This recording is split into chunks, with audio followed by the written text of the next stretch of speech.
Today, we're going to talk about some things around sales goals and store budgets.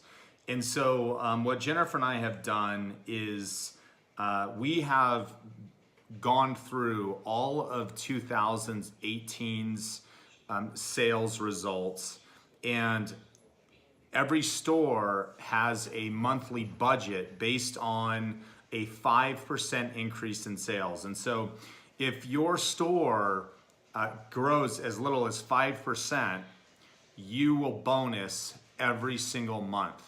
But in talking to many of you and many of our managers out there, our warrior chiefs and our chiefs, there's not a lot of transparency into actually what that means and what you need to do in order to hit your goal. And when I say transparency is you should have a daily goal every single day based on last year's sales on what you need to accomplish. And with that information, you can plan around not only the day, but you can plan around the week and you can plan around the month. And so we're gonna be providing each store what's called a monthly sales forecast. And what the sales forecast is basically every day what you did last year with a 5% increase in sales. And there's a lot of things that this is gonna allow you to do, and we're gonna talk about that in this video. But the biggest thing is it's a resource in order to help you do your job more effectively, have a better experience for yourself and a better experience for the team. And so some of the basics around your job as managers is the basics around feedback, the basics around team engagement, the basics around overall store operations. If you're not actively having conversations with your team on a daily basis, something is broken. And when I say actively having conversations, I'm talking about the things that are important to you, the things that are important to Keva Juice, relevant season special changes, customer service changes.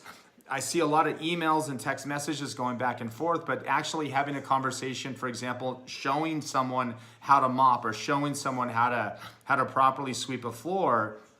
These are basic things, and around customer service and making sure they're filling up the Keva Club pads and things like that. And so those are basic expectations.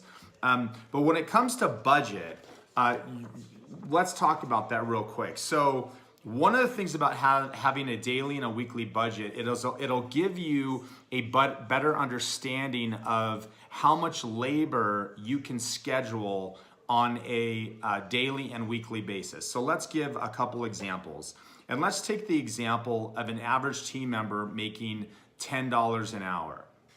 So if your store is budgeted to do $700 for the day and your labor target is 20%, that means that you only have $140 for the day to spend on labor. Well, $140 is only 14 hours of labor, which basically means you're gonna have one-on coverage all day in order to hit that number. If your store does $1,000 a day at 20%, that's $200. Well, now you have 20 hours to spend that day in labor. So that would be maybe an opener, a mid, and a closer.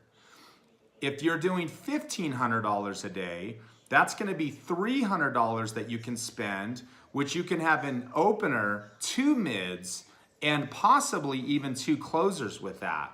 And if you're doing $2,000 a day, you're gonna have $400 to spend, or 40 hours of labor, which would basically be 2 openers, 3 mids, and 2 closers. So the point that I'm trying to give to everybody is that sales cures all your problems. So if we're not actively generating revenue, you cannot schedule effectively in order to hit your labor bonus. They both go hand in hand. And there's some controllable and uncontrollable things regarding this. And so there's certain uncontrollable things that you have out of your control that there's really nothing you can do. And we'll talk about a few of those. One of them is the weather. So if you're up against a $1,500 day, if that's your goal for today, you have $1,500 to hit, and there's gonna be a snowstorm outside, right? So obviously it was sunny last year, but now there's gonna be a snowstorm tomorrow. Probably not a good idea to spend the $300 in labor. You're gonna have to look at those because weather and sales go hand in hand. Holidays, right? If we were closed on a particular day, if there's a recession, acts of God, things like that are not controllable. There's really not a lot we can do about uncontrollables other than you have to realize that they exist. And if you're up against a huge number from last year, you need to be able to react accordingly. But let's talk about some controllable things that you can do to improve the results with your team. The first one is the basics of Keva charisma.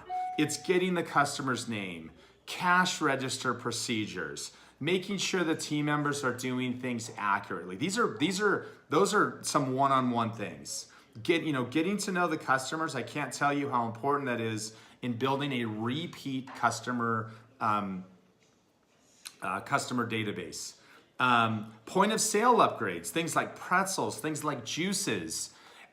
If you were to count on a single day how many times a team member offers a blend in, how many times do they do it? How many times does a team member offer an extra element?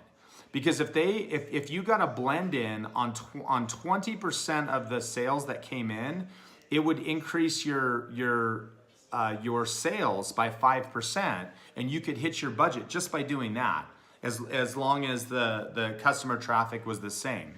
But how often are we doing that?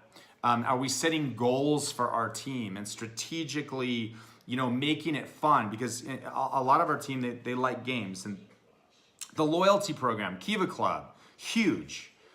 We can reach out to those customers and give them an incentive to come back to Keva Juice if we get their email information. Outside events and fundraising, this is something that Jennifer and I are actively working on, but really getting out in the schools, getting out in the community. And when somebody comes in and asks for a donation, don't just send them to the website, show them how our fundraising programs work.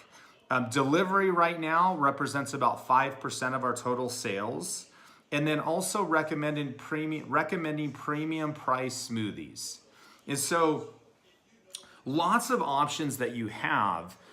The first thing though is you really need to have a goal and you need to have a target and you need to share it with your employees. And so what I would do is every month, this is going to be sent to the numbers document on all the iPads in the store, is every month I would print this out and I would post this and I would start writing down what you did that day for your sales. So if your budget was to do $1,300 and you did $1,500, write that down.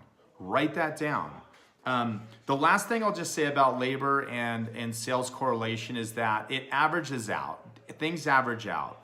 What I mean by that is, if you do a $700 day and your labor's at 30% for the day, well, what that basically means is on a different day, you're gonna have to cut back to make it up. So on a day where normally, let's say we're gonna do $1,500 and you're gonna spend $300, well, on that day, you may only spend $200 to make it up and ask the team to roll up their sleeves. That's what we call active labor management, is things like that, is understanding you're gonna eat it on some days. Also, if it's slow, sending a team member home an hour early, asking them to come in an hour later. If you have team members that that need the hours, recommend that they pick up open shifts. We have 4 locations. We also have a convention business. And so anyway, take a look at this, have fun. And if you have any questions, just shoot me an email. Thanks.